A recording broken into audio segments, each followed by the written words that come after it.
saja. Rabi'ah ketika ditanya sama Nabi Muhammad, "Sal, minta wahai Rabi'ah, apa yang kau mau aku berikan?" Karena Nabi cinta kepada anak ini. Anak ini selalu melayani Nabi. Nabi mau wudhu diambilkan air, Nabi butuh sesuatu diambilkan. Nabi tawarkan, "Sal ya Rabi'ah, minta wahai Rabi'ah." Rabi'ah sadar yang menawarkan bukan konglomerat. Yang menawarkan ini kekasihnya Allah. Kalau dia minta gunung Uhud berubah jadi emas untuk dirinya bisa. Tapi yang diminta sama Rabi'ah, "As'aluka murafaqatuka fil jannah." Yang saya mau ya Rasulullah, saya bersama dengan dirimu di surganya Allah Subhanahu. Kita yang ngaku cinta, pernah nggak punya keinginan masuk surga bersama dengan Nabi Muhammad? Kalau cuma keinginan masuk surga, orang kafir juga kalau mati kepingin masuk surga. Jangan sampai keinginan kita sama dengan mereka. Orang-orang yang ahli maksiat juga berharapnya kalau mati masuk surga. Nggak ada. Orang sebejat apapun nggak ada yang kepingin masuk nerakanya Allah Ta'ala. Tapi Rabi'ah nunjukkan cinta. Saya mau di surga bersama dengan dirimu. Yang aku cinta sama Nabi, pernah nggak kita punya keinginan nanti masuk surga bersama dengan Nabi Muhammad Sallallahu Alaihi Wasallam? Itu mahabbah. Bahkan ada anak kecil di zaman Nabi, anak muda namanya Talha ibn al-Barra, orang dari daerah Masjid Quba. Aku cinta sama Nabi. Berni di masjidta, ya Rasulullah, saya cinta kepadamu. Perintahkan apapun saya akan kerjakan. Kata Nabi Muhammad, "Betul kau cinta kepada saya?" "Betul ya Rasulullah." "Betul, apapun yang saya perintah akan kau kerjakan." "Betul ya Rasulullah." Apa kata Nabi Muhammad? "Qum faktul abak." Kalau begitu berdiri, bunuh bapakku sendiri. Ini anak gak pakai berpikir panjang, langsung keluar mau melakukan apa yang diucapkan sama Nabi. Dipanggil sama Nabi, "Hei Talha, kemari, kemari, kemari." Kata Nabi Muhammad, "Saya diperintahkan sama Allah bukan untuk memutus tali silaturahminya anak sama bapak, bukan untuk bunuh." Nabi cuma pengen tahu betul nggak orang ini cinta sama Nabi. Dan ternyata apa yang diperintahkan sama Nabi nggak pakai dipikir, nandakan mahabbahnya kepada Rasulullah. "Inni lam ub'ats biqati'atir rahim." Aku tidak diutus oleh Allah untuk memutus tali silaturahmi. Bapak sama anak hubungan harus dijaga. Walaupun bapaknya non muslim, tetap diperintahkan oleh Allah apa? Berbuat baik. Nabi Muhammad hanya ingin tahu cintanya anak.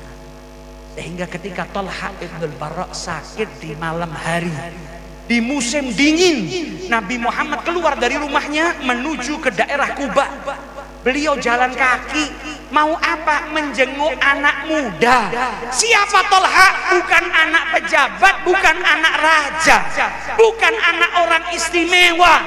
Kenapa Nabi kunjungi sampai keluar di malam hari, musim dingin? Nabi mengunjungi seorang pemuda yang di hatinya ada cinta kepada Nabi Muhammad SAW.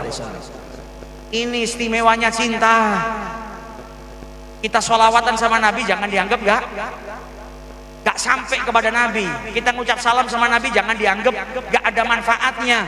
Nabi dalam hadisnya yang diriwayatkan oleh Sayyidina Jabir, apa kata Rasulullah? "Inni la a'rifu hajaran bi Makkah kana yusallimu alayya qabla an ub'ats. Inni la a'rifuhu al-an." Kata Sayyidina Jabir Ibnu Sumrah, Nabi Muhammad meriwayatkan hadis, mengucapkan hadis, ada batu di Mekah. Kalau saya lewat sebelum saya diangkat jadi Rasul, itu batu setiap kali saya lewat ucap salam sama saya, "Assalamu alaika." Batu ngucap salam sama Nabi sebelum Nabi diangkat jadi Rasul. Kata Nabi Muhammad, dan sampai detik ini saya masih tahu batu yang ucap salam sama saya itu yang mana. Di Mekah batunya banyak, bukan satu, tapi ada satu batu yang gak dilupakan sama Nabi Muhammad. Kenapa gak dilupakan? Karena ngucap salam. Kalau batu ngucap salam sama Nabi nggak dilupakan, kita umatnya Nabi Muhammad ngucap salam, insya Allah nggak dilupakan sama Nabi Muhammad. Ini anak muda sakit dijenguk sama Nabi, nggak sadar dia pingsan. Akhirnya Nabi bilang sama orang tuanya, "Saya lihat usianya nggak panjang sudah, ajalnya sudah dekat.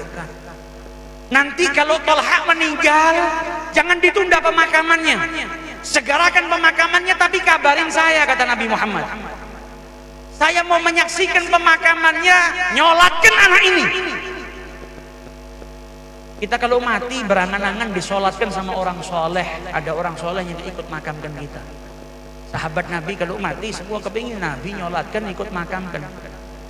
Tolha malah Nabi Muhammad yang minta, ini anak kalau mati kabarkan saya. Saya ingin menyaksikan pemakamannya dan menyolatkan anak ini. Istimewa di matanya Nabi Muhammad karena apa? Ada cinta. Tolha sadar. Dikabarkan sama orang tuanya Nabi tadi jenguk dirinya. Sakitnya semakin parah, ajal semakin dekat. Wasiat sama orang tuanya. Bu, kalau saya meninggal dunia tolong jangan kabarkan Nabi Muhammad. Makamkan saya segera. Jangan kasih tahu Nabi Muhammad. Kata ibunya, kenapa? Bukankah kau sangat mencintai Nabi? Dan Nabi tadi juga wasiat minta dikabarkan. Kenapa kok kau malah minta dikuburkan segera tanpa diberitahukan kepada Nabi Muhammad? Kata Talha, wahai ibuku, saya takut kalau saya meninggal di malam hari, Nabi dikabarin saya meninggal, nanti beliau keluar dari rumahnya ke tempat ini untuk memakamkan saya. Di tengah jalan ada orang Yahudi yang mencelakakan Nabi Muhammad SAW. Mau mati yang dipikirkan Nabi Muhammad. Saya takut kalau beliau keluar ke sini, di tengah jalan nanti ada orang Yahudi yang mencelakakan Nabi Muhammad sallallahu alaihi wasallam. Ini cinta kita jauh dari mereka. Kalau kita nggak terus mengasah hubungan kita dengan Nabi Muhammad, ya kita nggak akan pernah dapat kemuliaan dari Allah Subhanahu wa ta'ala. Maka lewat majelis ini jadikan niat kita hadir ke haulnya orang-orang yang saleh, supaya hubungan kita kepada Allah semakin kuat, hubungan kita kepada Nabi Muhammad semakin kuat. Kita bisa meneladani orang-orang saleh yang berjalan di jalannya Nabi besar Muhammad sallallahu alaihi wasallam. Sebagai penutup saya mau tanya, di sini semuanya punya handphone nggak? Punya handphone kan? Kira-kira kalau kartunya rusak nggak bisa dibuat internet, ada manfaat nggak handphonenya? Beli handphone yang mahal 10 juta tapi nggak bisa connect ke internet, ditinggal di rumah apa dibawa handphonenya? Nggak ada manfaatnya kan? Manusia itu seperti handphone, hatinya seperti SIM card yang bisa punya koneksi kepada jaringan internet. Kalau sudah hati kita nggak punya koneksi sama Allah Subhanahu wa ta'ala, ibarat handphone rusak yang nggak ada manfaat. Itu yang disebut sama Habib Jamal tadi, hidup tapi seperti mati. Karena cuma seperti pesawat handphone tapi nggak bermanfaat. Dibuat nelpon nggak bisa, dibuat kirim WhatsApp nggak bisa, dibuat buka sosial media nggak bisa, dibuat apa-apa nggak bisa. Tapi kalau ada koneksinya, apalagi koneksinya kuat kepada Allah, nah itu kita butuh lewat majelis-majelis seperti ini. Kita nih yang orang-orang biasa, itu seperti sinyal kita seperti zaman dulu EDZ. Lalu buka Google setengah jam, muter-muter, itu sinyal kita, itu kita orang ini yang hadir di sini. Para wali-walinya Allah 4G, 5G. Kalau mau koneksi sama Allah seperti buka Google, bos, nggak pakai dihitung 1 detik nggak sampai sudah kebuka. Nah, bagaimana dengan orang yang sinyalnya di bawah EDZ? Kita ini kan EDZ, tapi kalau di ruangan ada wifi-nya, daripada pakai EDZ kan lebih pilih pakai wifi. Kalau duduk di tempatnya orang soleh, para wali Allah, mereka ini orang-orang yang koneksinya kuat kepada Allah seperti wifi. Maka kita sambungkan diri kita melalui sambungan wifi tadi, supaya terkoneksi kuat dengan Allah Subhanahu wa ta'ala. Maka kita duduk di majelis haul yang kita pikirin Allah, Rasul, para wali-wali Allah, nasihat, pikiran. Tidak ada yang mikir nomor togel, tidak ada yang mikir, tidak ada. Karena apa? Koneksinya wifi-nya kuat. Kalau koneksinya di kedai-kedai kopi, di tempat lain, pikirannya maksiat. Tapi karena koneksi kita kepada wali-wali Allah, diingatkan kita kepada Allah Subhanahu wa ta'ala. Maka kita harap berkahnya para wali-wali Allah yang kita hauli pada malam hari ini, dan berkahnya Rasulullah tidak berhenti kepada diri kita saja, melainkan sampai ke rumah kita, keberkahannya sampai kepada anak dan istri kita. Semoga istri-istri kita dijadikan orang-orang yang cinta kepada Fatimatus Zahra, mengidolakan Aisyatur Ridha, mengidolakan Khadijatul Kubra, dan dan semoga anak-anak kita menjadi anak-anak yang mengidolakan Nabi Muhammad, mengidolakan para sahabatnya Nabi Muhammad, mengidolakan keluarganya Nabi Muhammad. Semoga keluarga kita, rumah tangga kita berkiblat kepada Rasulullah sallallahu alaihi wasallam, dijadikan kita orang-orang yang cinta kepada beliau dengan haqiqatul mahabbah, bukan cuma sekedar mengaku cinta. Dan semoga kelak dijadikan anak-anak kita anak-anak yang soleh solehah, yang mendoakan kita setelah wafat kita. Dan semoga hajat-hajat kita yang kita bawa dari rumah berkah majelis ini dikabulkan oleh Allah subhanahu wa ta'ala, doa-doa kita diijabahi oleh Allah.